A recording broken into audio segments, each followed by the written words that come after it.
And how much do you think Charter Solutions is worth at this point? This is Senator Lincoln Fillmore. Oh, I have no idea. His company, Charter Solutions, How much do you think you've made from your work with Charter Solutions? has made millions helping charter schools manage their curriculum and business. I have no idea about that either. Fillmore says he doesn't know how much his company has made, but Beyond the Books does. Charter Solutions from 2015 to 2018 has racked in $5.7 million in fees from 23 different Utah charter schools.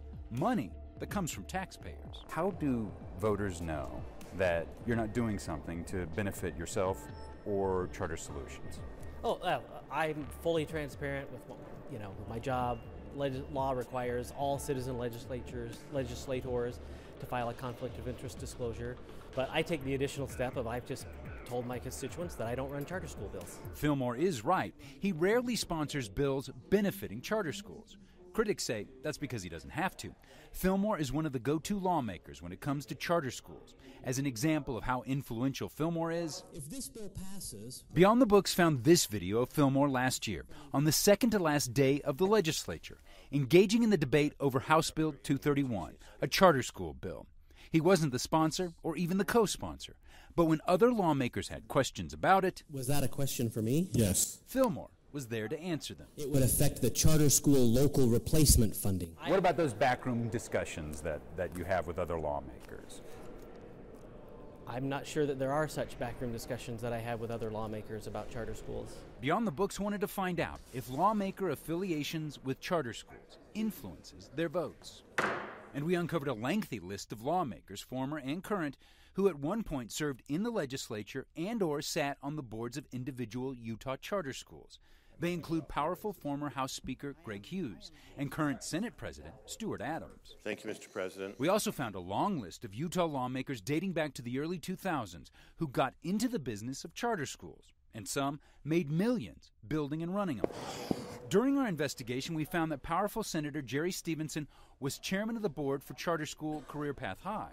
Also, his son, Jed Stevenson, is partners with former state Senator Sheldon Kilpack. Sorry.